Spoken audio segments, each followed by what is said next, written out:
Let me start with a question that sounds simple, but it has destroyed more startups than bad marketing ever will. If you built the idea, raised the first money, hired the first team, and your brand is the reason investors even looked at the company, how do you still end up powerless inside your own startup? It happens a lot, and most founders only learn the lesson after the damage is done. I'm talking about one thing that quietly decides whether you stay in control or you get controlled. A founder's protection clause inside your shareholders agreement. Not vibes, not trust, not friendship, not verbal promises, a clause. Now let me tell you a story from a client I worked with. The client, who was a founder, came to meet me excited. He had built a product, attracted a small group of investors, and everyone sounded supportive. The investors kept saying, "We are backing you. You are the brain. We just want to help." So they signed a shareholders agreement that looked fine on the surface. It talked about shares, board meetings, dividends, simple things. Then 6 months later, the pressure started. The investors wanted him to bring in someone as a co-founder. Of course, he resisted. They wanted him to change the pricing of the product.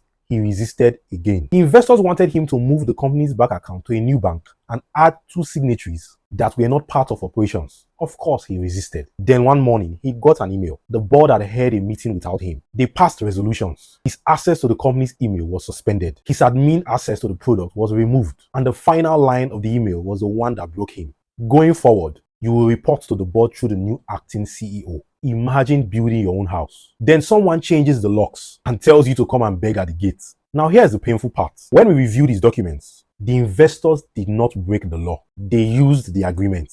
The shareholders agreement gave them power. There was no founder protection clause. There was no reserved matters. The founder had a weak board control. He also had a weak voting threshold. There was no protection against his removal. There was no protection against dilution of his shares. There was no protection around bank mandates. He had shares, yes, but he had no control. So when I say a founder protection clause, I want you to hear this clearly. It is not a luxury. It is not ego. It is not trying to be difficult. It is survival. Because in startup life, power does not follow hard work. Power follows documents. Now, let me simplify what a founder protection clause really is. It is a set of rules inside the shareholders agreement that protects the founder getting trapped, pushed out, diluted into irrelevance, or controlled like an employee in the very company they built. It answers questions like, who can remove you as the founder and how? Can investors change the direction of the company without you? Can they dilute your shares by raising money on terms that destroy you? Can they move money without your consent? Can they sell the company without your approval? Can they change your role, your compensation, or your authority after you have done the heavy lifting? And if you are thinking, but I trust my investors, let me be honest with you. Most investors start out as friends, but the moment money enters, pressure enters. And the moment pressure enters, people start reaching for control, even good people. So the agreement should not be built for the day everyone is smiling. It should be built for the day everyone is tired, upset, and protecting their own interests. Let me tell you a second story. Another founder, very brilliant and hardworking. He owned a big percentage of the startup at the start. He thought, I am safe. I have majority of the shares. Then they raised a seed round. The investors said, we need the company to grow, so we'll bring more money later. Just sign quickly so we can move on. He signed. There was no founder protection clause. There was no anti-dilution protection. There was no preemptive rights for him. There were no clear rules on valuation.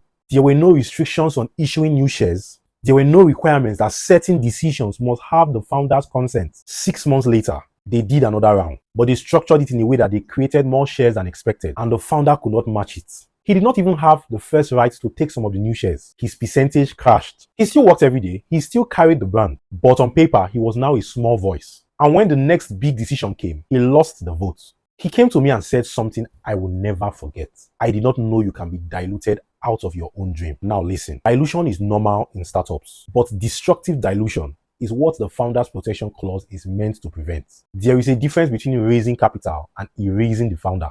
So what should a founder's protection clause actually cover? Every founder's protection clause must first of all cover reserved matters. Reserved matters are simply the decisions nobody can make without the founder's consent or without a special high threshold. This is where you list the things that can destroy the company or destroy the founder if done carelessly. Examples include issuing new shares, changing share rights, taking big loans, selling of major assets, changing the nature of the business, changing bank signatories, approving budgets beyond the limits, hiring or firing key executives, entering large contracts, changing auditors, moving intellectual property. If you do not lock this down, you are basically saying anyone with enough votes can rewrite your future. The second thing the founder's protection clause must cover is board control and voting thresholds. Some founders focus on only shareholding percentage and they forget control of the board. But real power often sits within the board. If the board can meet without you, pass resolutions without you, and instruct management without you, then your shares become a trophy, not authority. Founder protection should ensure things like you have a seat on the board. Meetings require your presence for quorum, especially for major matters. Certain decisions require not just majority, but super majority or the founder's approval, and the rules must be clear so that nobody can play games with technicalities. The third thing the founder's protection clause is meant to prevent is a removal of the founder and stripping the founder of certain roles and responsibilities. This is the one founders hate to imagine, but you must. How can the founder be removed as CEO? How can a founder be removed from the board? Under what condition? What is the process? What level of notice is required? What is the voting threshold? Can they suspend you while investigating something?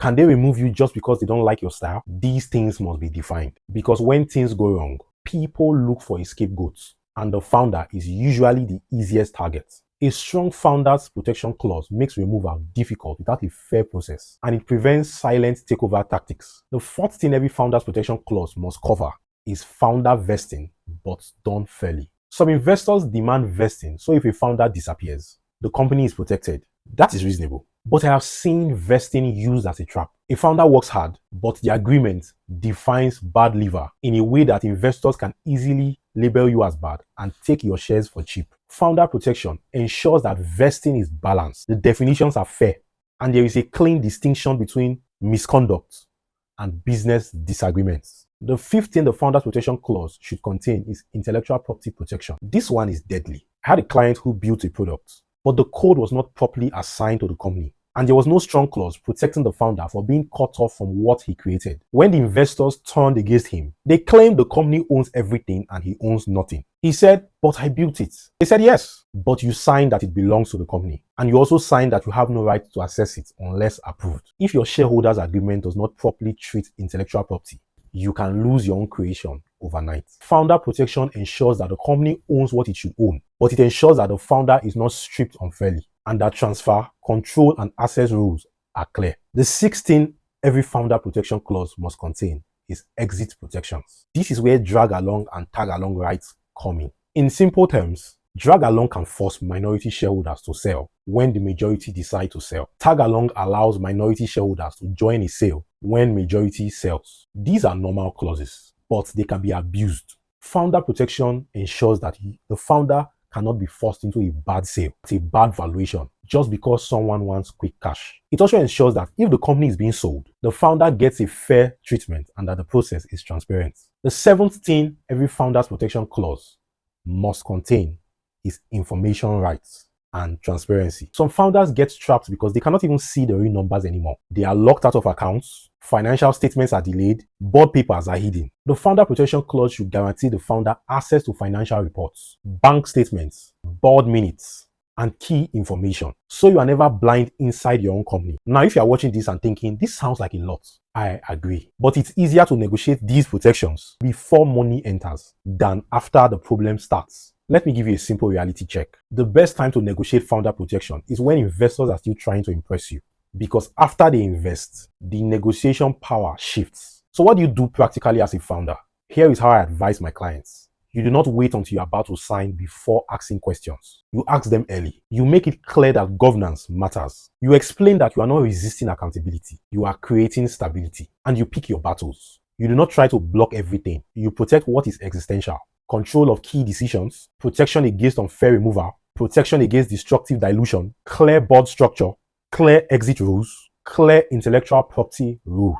Now, let me speak to the founder who says, "But if I insist on these clauses, investors will run." If an investor runs because you want basic protection, that is a red flag, not a loss. Serious investors respect structure. Serious investors do not fear clear rules. Serious investors know that the goal is to grow a valuable company, not to ambush the founder. So a founder protection clause does not scare good investors. It scares off the wrong ones. And that is exactly what it should do. Let me end with one final story. A founder came to me before signing anything. He had excitement, but he also had maturity. He said, I have seen founders get embarrassed. I do not want to be another example. We drafted a shareholders agreement for him with strong founder protection clauses built in. The reserve matters were clear. The board structure protected him without blocking investors. The voting thresholds were balanced. The removal process was defined and fair. Dilution rules were clear. Exit terms were reasonable. Fast forward, they raised capital. They grew. And yes, they still had conflicts. But every company does. But the conflict never became a coup because the document kept everyone